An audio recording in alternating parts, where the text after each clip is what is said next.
পালাতে গেল কই চেয়ারম্যান সাহেব?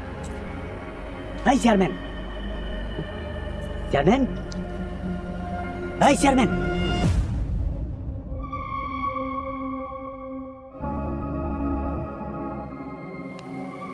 চেয়ারম্যান, হাই চেয়ারম্যান সাহেব।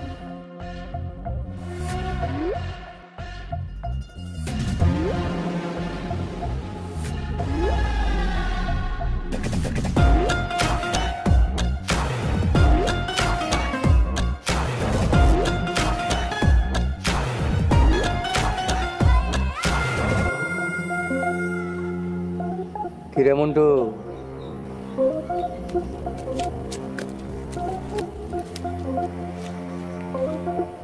আসসালামু আলাইকুম শুকুর ভাই। কিরে মন্টু, কেমন আছো? পালাই আছি, আপনি কেমন আছেন শুকুর ভাই?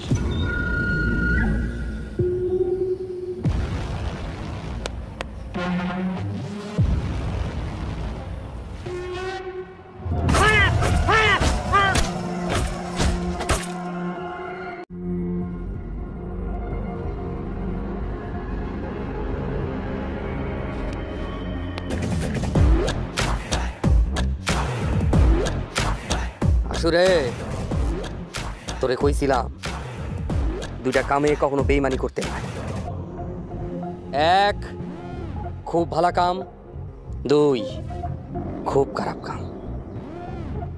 রিপনের এত সাহস কেমনে হয় শুক্কুরে মারার চিন্তা করার? কিরে হাসু, কথা কস না কেন? ও, তুই তো মরা, মরা আবার কথা কই কেমনে? কিন্তু একটা কথা আমার মাথায় ঢুকতাছে না। মরা মানুষের শরীর হইব ঠান্ডা, মরা মানুষের শরীরে রক্ত চলাচল করে না, তাকে শরীর হইব শীতল। তোর শরীর এত গরম কেমনে রে হাসু?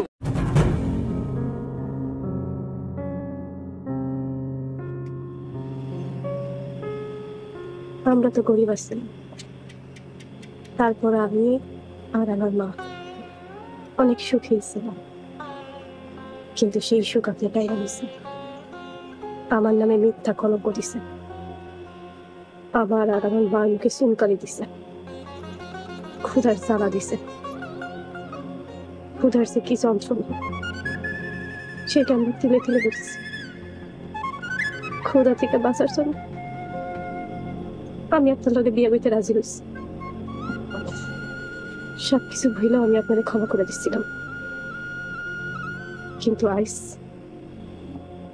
শেষবারের মতো আপনি আমার মাফ করে দিন মাতবর।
আপনি তো কথা কইতে পারেন, এতদিন কইলেন না কেন? হইছে, আর ঢং করন লাগবো না। আপনার এতদিন কথা না করার কারণটা কি গন্ত? আপনার কথা শুনে না আমি নিজের ঠিক রাখতে পারি নাই। আমার যে কি খুশি লাগতেছিল। কি হইলো এখন আবার কথা কইতেছেন না কেন? কথা কন, কথা কন। আরে জামাই এত পেরেশান করতেছিস কেন? আব্বা, তোমার জামাই তো কথা কইতে পারে। জামাই কথা কইতে না পারলেও কোনো সমস্যা নাই, জামাই খালি ইশারা দিব আর এইটাতেই সাপুর কাইপা উঠবো। না আব্বা, তোমার জামাই তো কথা কইতে পারে, কাল রাতে আমার লগে কথা কইছে। তুই ভুল শুনছস, সারাক্ষণ জামাইয়ের কথা নিয়ে চিন্তা করস তো, এর জন্য ভুল শুনছস। যা জামাই নিয়ে ভিতরে যা।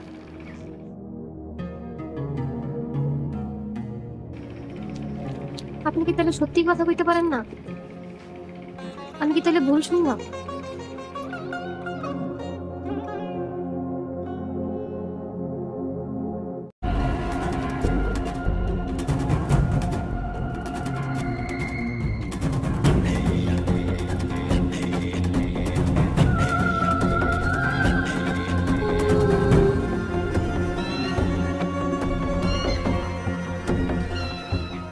কিরে রিপন, কই যাস? শুকুন নাই। শুকুর নাই মানে? আমি শুনলাম শুন।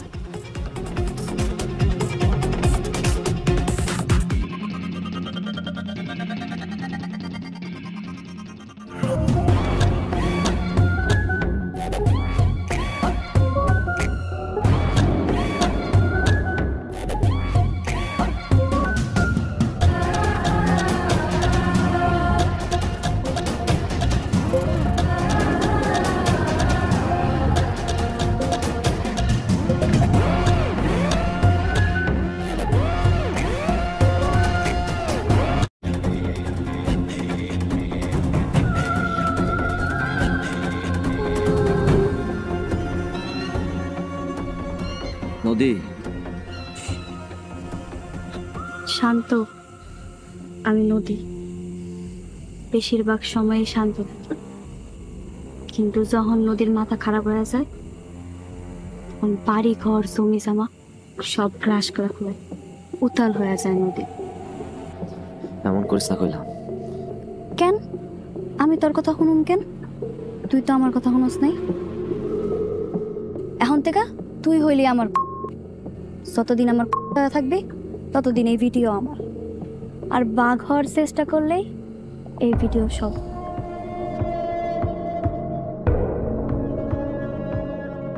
দেখ, জামাল লেখন করতে পারছিস দেখা ভাবিস না তুই আমারও করতে পারবি।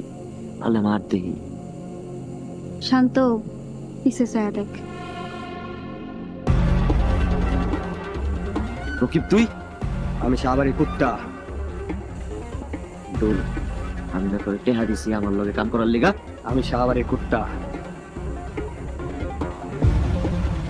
এতদিন তোর লগে আমার যা যা হয়েছে সব কিছুর ভিডিও করা।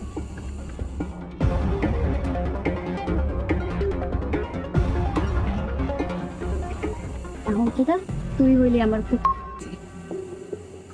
যতদিন আমার থাকবি ততদিন এই ভিডিও আমার, আর বাঘ হওয়ার চেষ্টা করলে ভিডিও সবার।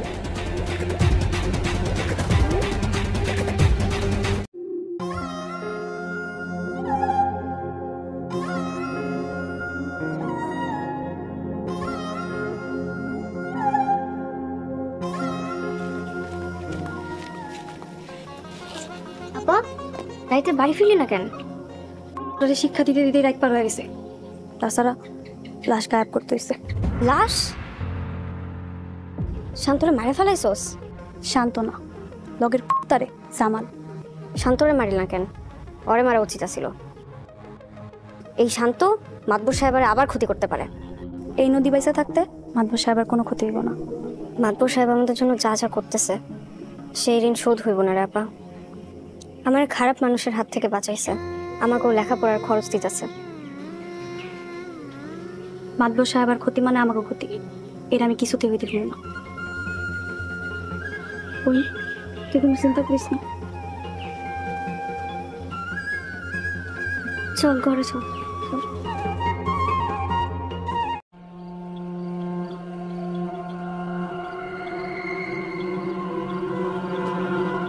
ওই খারা,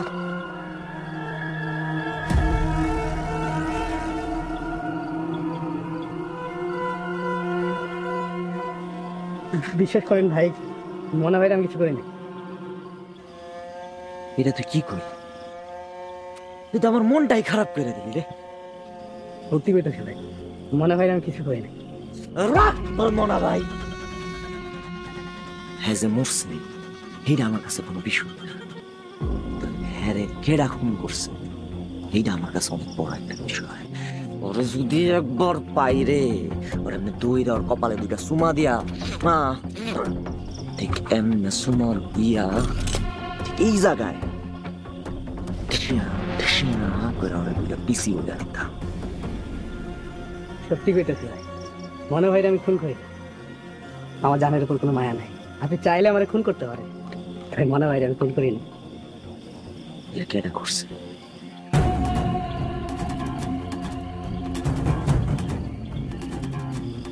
আপনি চাইলে এই বিষয়ে আমি আপনাদের সাহায্য করতে পারি।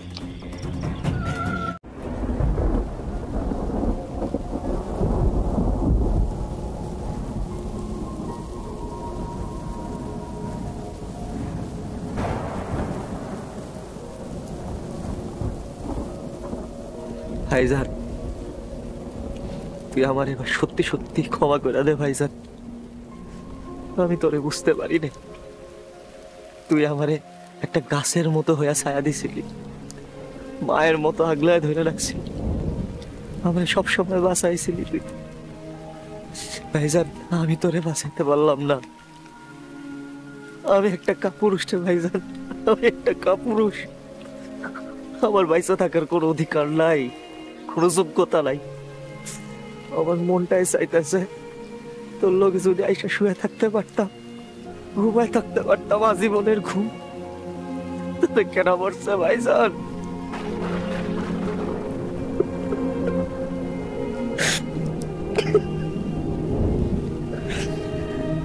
সমস্যা নাই ভাইজান, আমি আজকে শপথ লইতাছি যে তোরে যে মারছে পরে আমি মাইরাই দমলমু, পরে মাইরা আমি তোর কাছে না করুম ভাইজান। একটা বার খালি নামটা কত কেন মারছে ভাইজান।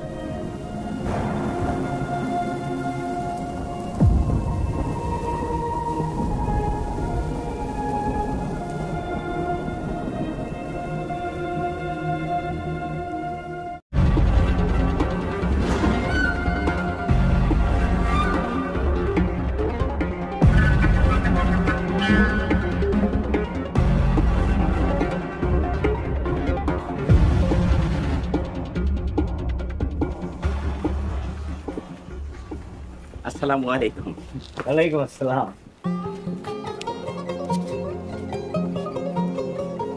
তা বিআই সাহেব কেমন আছেন? আছি আপনার দোয়া। মাদুর সাহেব কেমন আছে? ভালো আছে। চলেন বসে কথা বলি। না মাদুর সাহেব, হাতে বেশি সময় নিয়ে আসি নাই। তা বিআই সাহেব অনেকদিন পরে আইলেন। আপনারাও তো জান না। আমার আর যাওয়ার সময় কই, ব্যস্ততার কারণে যাওয়া হয়ে ওঠে না। তো ভাবছি এইবার যাব। যদি অনুমতি দেন মেয়ে আর মেয়ের জামাইরে এবার নিয়ে যেতাম।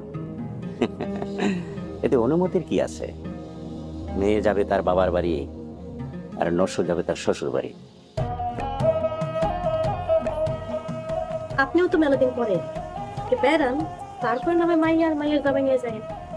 না না মাদুর সাহেব, অনেক কাজের মধ্যে আছি, জমি জমা নিয়ে অনেক ঝামেলায় আছি, হাতে সময় নাই, আজকে নিয়ে যেতে চাই। ঠিক আছে ভাই, তাহলে দুপুরে খাওয়া দাওয়া করেন, বিকালবেলা না হয় রওনা দিন। আরেকটা কথা, এইবার আমার জামাই বাবার জেরে আমার সহায় সম্পত্তি সব বুঝাই দিতে চাইতেছি। তাছাড়া একমাত্র মাইয়া আমার, সবই তো জামাই বাবা চাইবে। কয়দিন আর বেকার করে থাকবো? রেহানা, শাহ সাহেবরে নিয়ে ঘরে যাও। আব্বা ঘরে চলো।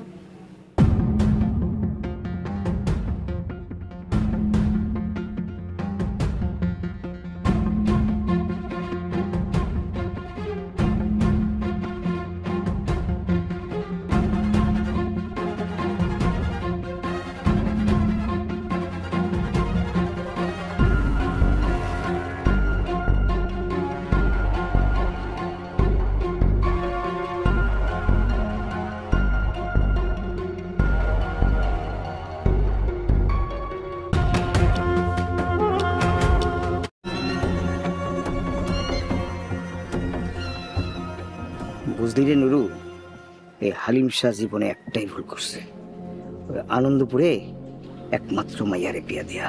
কেন শাহ সাহেব? আনন্দপুরে মানুষ আর মাত ধরলে মানে না।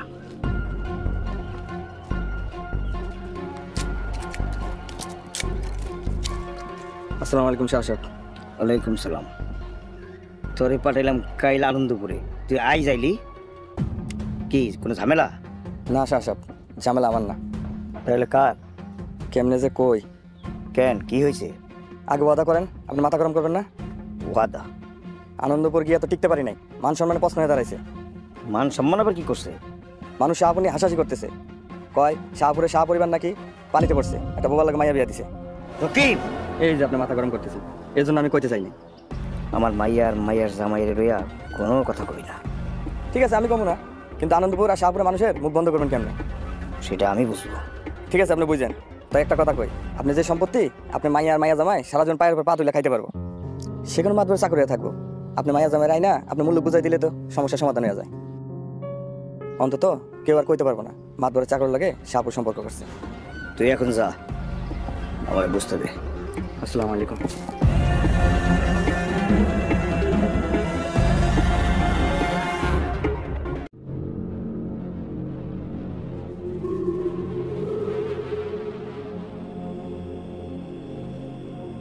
কি মাতবার সাহেবা, এত রাইতে বাহিরে বাড়ি পাহারা দিতেছেন? আপনার তখন সব কিছুতেই অবিশ্বাস। আজ আমার হাতে পানটাও খাইলেন না। বিশ্বাস তো আমি শুক্রেও করছিলাম, কই বিশ্বাসের মর্যাদা কেউ রাখে নাই। তাহলে মাতবর সাহেব, এর পরিণতি কি?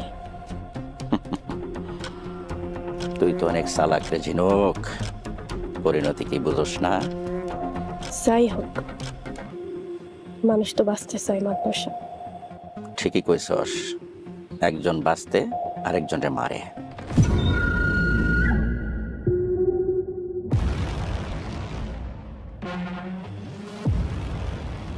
আমরা তো গরিব আছি, তারপর আমি আর আমার মা অনেক সুখী ছিলাম, কিন্তু সেই সুখ আপনি গাইরা নিছেন।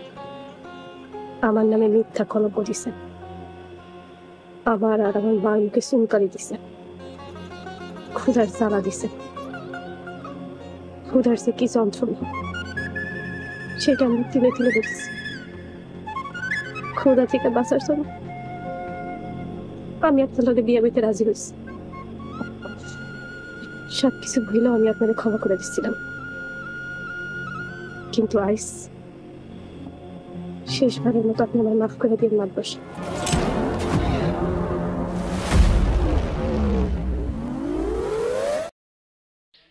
Hello viewers, welcome to my YouTube channel. আমার ইউটিউব চ্যানেলে আপনাদের সবাইকে স্বাগতম। আপনারা কেমন আছেন? আশা করি আপনারা সবাই ভালো আছেন। আমি এখন কথা বলবো ইগল টু মেয়ের একটি দুর্দান্ত পারফরমেন্স জনিত একটি নাটক নিয়ে। নাটকটির নাম হলো গোবরে পদ্মফুল। আমি আজকে কথা বলবো ইগল টিমের গোবরে পদ্মফুল নাটকটি নিয়ে।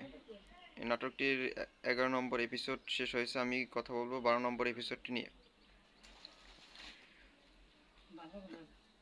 গোবরে পদ্মফুল নাটকটির কার কার পারফরমেন্স আপনার খুব ভালো হয়েছে তা আপনারা সবাই কমেন্ট বক্সে জানাবেন এবং আমার চ্যানেলটি সাবস্ক্রাইব করে পাশে থাকবেন। গোবরে পদ্মফুল নাটকটি আপনারা সবাই ইতিমধ্যে দেখতে পাচ্ছেন যে ইগল টিমের সব কয়টি নাটকের থেকে বেশি ভাইরাল এবং বেশি পারফরমেন্স জনিত নাটক হচ্ছে। আপনারা সবাই দেখবেন এবং এনজয় করবেন যে গোবরে পদ্মফুল নাটকটি খুবই ভালো হয়েছে। এখন আমি বিভিন্ন চরিত্র নিয়ে কথা বলবো। আপনারা ইতিমধ্যে দেখছেন যে পিছনের এপিসোডগুলোতে দেখছেন যে খুবই পারফরমেন্স খুবই ভালো হচ্ছে, যেমন শুক্কুর, নসু, মাতবর সাহেবা, রিপন, মন্টু, তারপর সাবেক চেয়ারম্যান, সাবেক মেম্বার। এটা একটা পলিটিক্স জনিত নাটক, তবে নাটকটা খুবই জমজমাট হতে চলছে। আপনারা দেখবেন যে 12 নম্বর এপিসোডটি আরও বেশি জমজমাট হবে। তাই আপনাদের বলতেছি যে সবাই আপনারা আমার চ্যানেলটি সাবস্ক্রাইব করে পাশে থাকবেন। আমরা গত পর্বে দেখলাম যে নাটকটিতে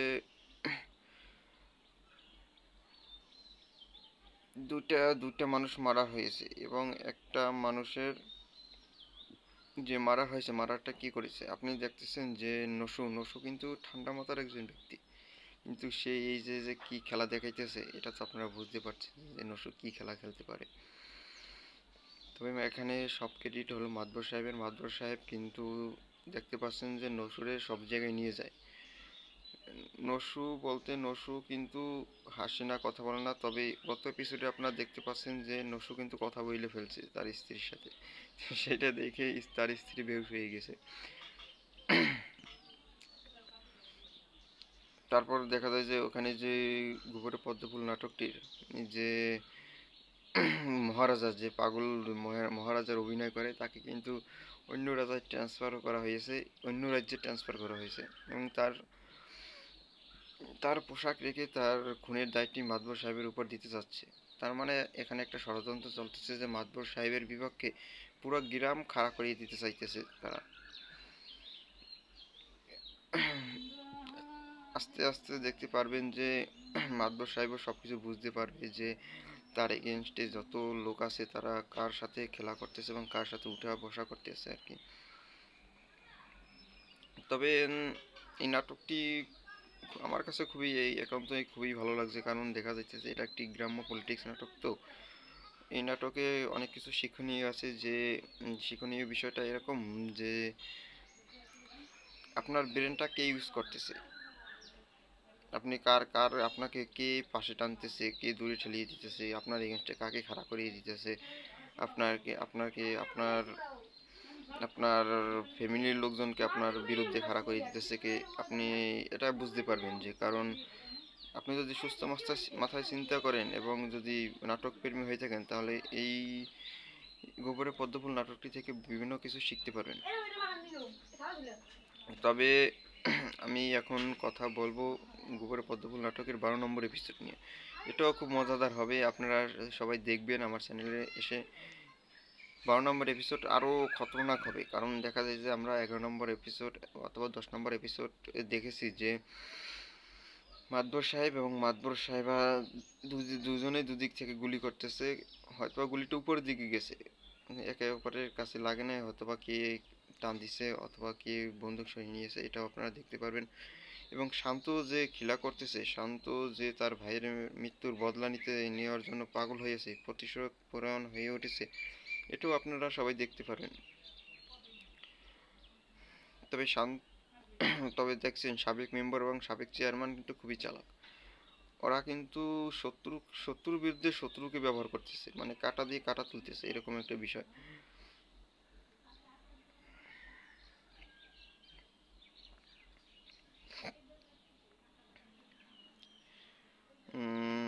আপনারা মনে হয় অনেক কিছু আমার সাবস্ক্রাইব আছে যে কারণ মুভিও পছন্দ করে, তবে মুভির থেকে আমার মনে হয় নাটকেই বেশি মজাদার লাগে, কারণ কম সময়ের মধ্যে অনেক কিছু বোঝা যায়। কারণ একটা মুভি দেখতে 3 ঘন্টা 2 ঘন্টা 2.5 ঘন্টা সময় লাগে, কিন্তু দেখা যায় যে নাটক দেখলে হয়তোবা বিভিন্ন শিক্ষণীয় নাটক দেখলে আপনি অতি কম টাইমে খুবই ভালো একটি জীবনের প্রতি ভালো একটা জিনিস বুঝতে পারবেন। যাই হোক, আমি এখন কথা বলবো গোবরে পদ্মফুল নাটকের 12 নম্বর এপিসোড নিয়ে। এই নাটকটি কিন্তু খুবই দুর্দান্ত এবং পারফরমেন্স জনিত হয়েছে।